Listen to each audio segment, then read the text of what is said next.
Fishing is a major economic activity in Portugal. The country has a long tradition in the sector, and is among the countries in the world with the highest fish consumption per capita. Roman ruins of fish processing facilities were found across the Portuguese coast. Fish has been an important staple for the entire Portuguese population, at least since the Portuguese Age of Discovery. The Portuguese fishing sector is divided into various subsectors, which in turn are divided between industrial fishing and artisanal fishing. According to trade union sources, over 50% of fishing workers work in the artisanal area.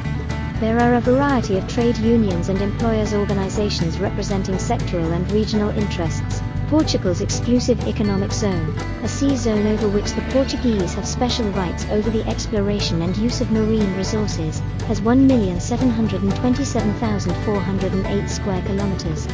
This is the third largest exclusive economic zone of the European Union, and the 20th largest in the world. The fishing sector in Portugal faced deep structural changes in terms of both the volume of its business and its working conditions since adhesion to the European Economic Community in 1986. The fishing fleet dropped from 12,299 vessels of all kinds in 1994 to 10,933 in 1999, while the number of registered fishing workers fell from 31,721 to 27,191.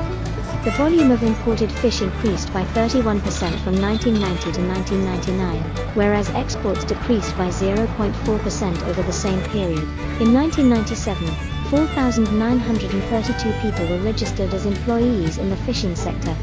In 2004, there were 10,089 vessels registered with a total size of 112,978 GT and a total power of 391 plus 006 kilowatt.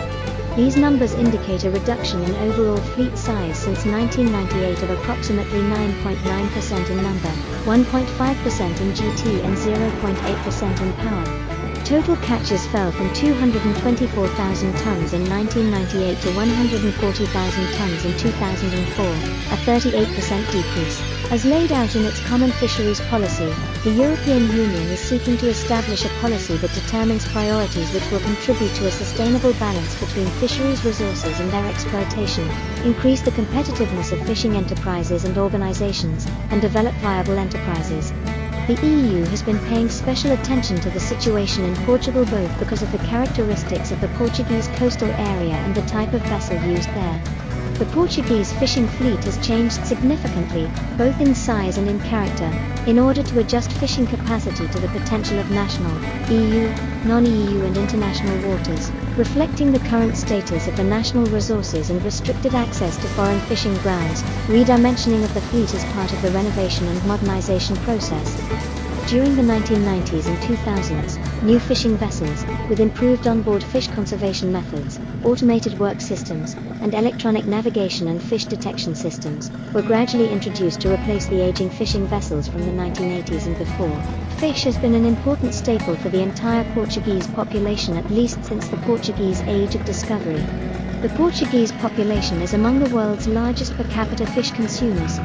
Portuguese cuisine includes a variety of fish and other seafood-based dishes, some of them renowned internationally.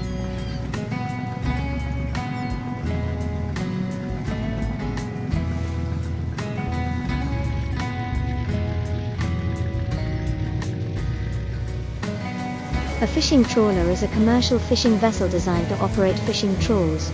Trawling is a method of fishing that involves actively dragging or pulling a trawl through the water behind one or more trawlers. Trawls are fishing nets that are pulled along the bottom of the sea or in midwater at a specified depth. A trawler may also operate two or more trawl nets simultaneously, double rig and multi-rig. There are many variants of trawling gear. They vary according to local traditions, bottom conditions, and how large and powerful the trawling boats are. A trawling boat can be a small open boat with only 30 horsepower, 22 kilowatts, or a large factory ship with 10,000 horsepower, 7,457 kilowatts. Trawl variants include beam trawls, large opening midwater trawls, and large bottom trawls, such as rock hoppers that are rigged with heavy rubber wheels that let the net crawl over. Modern trawlers are usually decked vessels designed for robustness. Their superstructure, wheelhouse and accommodation, can be forward, midship or aft. Motorized winches, electronic navigation and sonar systems are usually installed. Fishing equipment varies in sophistication depending on the size of the vessel and the technology used.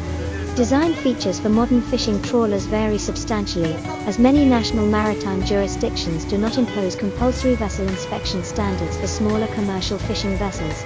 Modern trawlers make extensive use of contemporary electronics, including navigation and communication equipment, fish detection devices, and equipment to control and monitor gear. Just which equipment will be installed depends on the size and type of the trawler. Much of this equipment can be controlled from the wheelhouse or bridge. Smaller trawlers have wheelhouses, where electronic equipment for navigation, communications, fish detection and trawl sensors are typically arranged about the skipper's chair. Larger vessels have a bridge, with a command console at the center and a further co-pilot chair.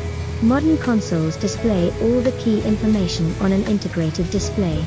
Less frequently used sensors and monitors may be mounted on the deckhead. Navigational instruments, such as an autopilot and GPS, are used for maneuvering the vessel in harbor and at sea. Radar can be used, for example, when pair trawling to keep the correct distance between the two vessels. Communication instruments range from basic radio devices to maritime distress systems and APIRBs, as well as devices for communicating with the crew. Fish detection devices, such as echo sounders and sonar, are used too. Trawling is an industrial method of fishing that involves pulling a fishing net, that is heavily weighted to keep it on the seafloor, through the water behind one or more boats. The net used for trawling is called a trawl. This principle requires netting bags, which are towed through water to catch different species of fishes, or sometimes targeted species. Trawls are often called towed gear or dragged gear. The boats that are used for trawling are called trawlers or draggers. Trawlers vary in size from small open boats with as little as 30 horsepower, 22 kilowatts, engines to large factory trawlers with over 10,000 horsepower, 7.5 megawatts. Trawling can be carried out by one trawler or by two trawlers fishing cooperatively, pair trawling. Trawling can be contrasted with trolling. While trawling involves a net and is typically done for commercial usage, trolling instead involves a reel, rod and a bait or a lure and is typically done for recreational purposes. Trawling is also commonly used as a scientific sampling, or survey, method. Trawling can be divided into bottom trawling and midwater trawling, depending on how high the trawl, net, is in the water column. Bottom trawling is towing the trawl along, benthic trawling, or close to, demersal trawling, the sea floor. Bottom trawling is an industrial fishing method in which a large net with heavy weights is dragged across the seafloor, scooping up everything in its path. Bottom trawling can be disadvantageous because it stirs the sediments that lie on the seabed and can harm some marine species. It also causes water pollutants to mix with some plankton, which in turn will move.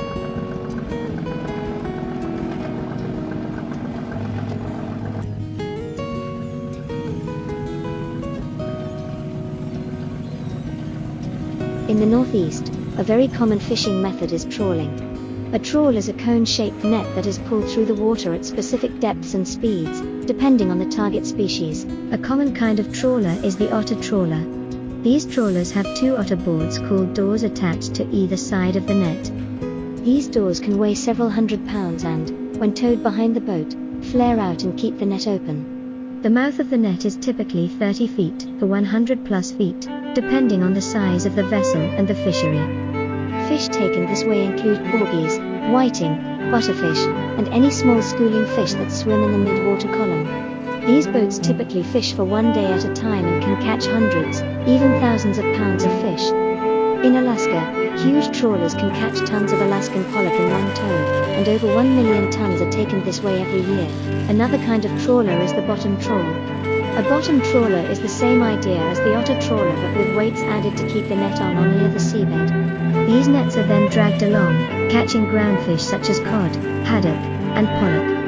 Flatfish such as flounder, dab, and grey sole are also targeted by bottom trawlers. The shrimp fishery has a different take on trawling. They typically use a setup called outrigger trawlers. The net is pulled by booms usually fastened to the mast, and extended out over the sides of the vessel when shrimping. Beam trawling is still used to some extent in the US, but is more common in Europe. A beam trawler employs a trawl net held open by a horizontal transverse beam. Rigged this way, doors aren't needed. Another kind of old-fashioned way to rig for trawling was the side trawler.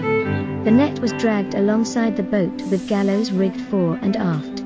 This was very common until the 1960s, when they were slowly replaced by stern trawlers, which drag the net behind the boat.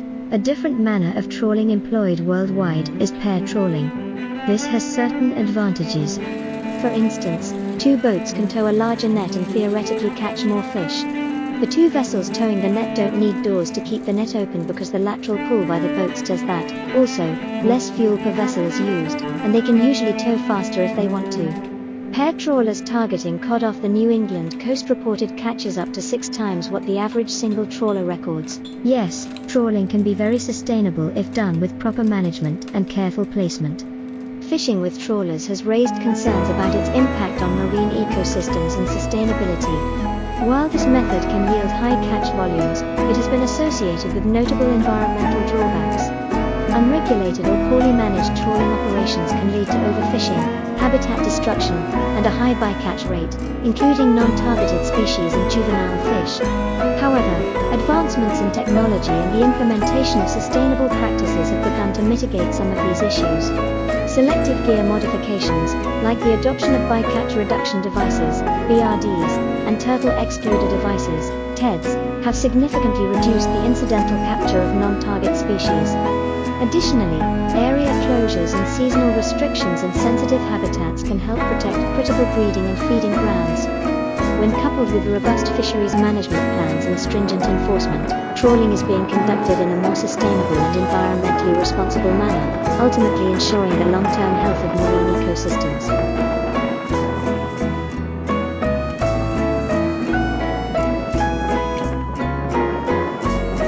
Leading fisheries scientists and managers from around the world joined forces in a 2020 study evaluating best practices to minimize trawling impacts on ocean habitats. What they found is that there is no one best practice. Alaska may have some of the healthiest, best managed fish stocks in the world. But what works in Alaska will not work everywhere. The key to best practices is local context, said Bob McConaughey, the NOAA Fisheries Alaska Fisheries Science Center biologist who led the study. Fisheries managers everywhere have common goals.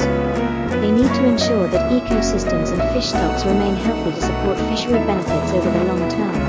But they operate in different environments with different priorities, resources, and societal values. The team reviewed management measures and voluntary industry actions currently used to reduce trawling impacts in Alaska to industrial trawl fisheries around the globe.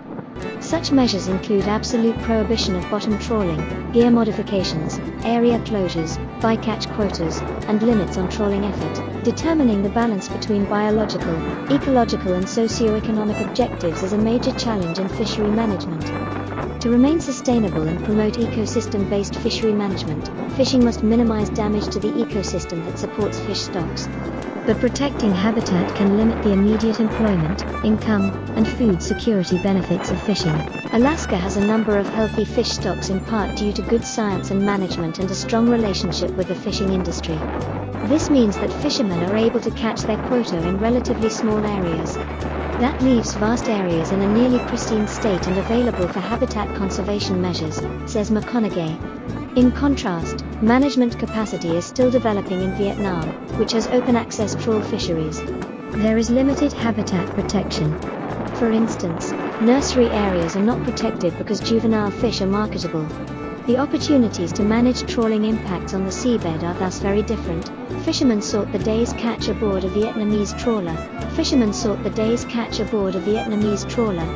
Photo credit, Dr. Vu Viet Ha, Ministry of Agriculture and Rural Development, Research Institute for Marine Fisheries, Marine Fisheries Resources Department, Vietnam. Bottom trawling accounts for about 1/4 of global marine fisheries landings.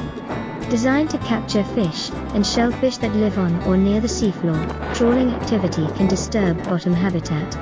This has the potential to temporarily or permanently alter seafloor habitat. Consequences can cascade through the ecosystem. Seafloor disturbance may. Some ocean bottom habitats are more sensitive to trawling than others. Habitats that are subject to a lot of natural disturbance are less sensitive to disturbance by trawling. The seafloor of Alaska's Bering Sea is relatively resilient to trawling activity because of regular exposure to natural disturbances such as intense storm waves and strong currents. Naturally stable ocean habitats, such as coral reefs and deep areas, are more vulnerable to disturbances. In fisheries that are managed sustainably, trawling effects are minimized because the area trawled, the trawling footprint, is smaller.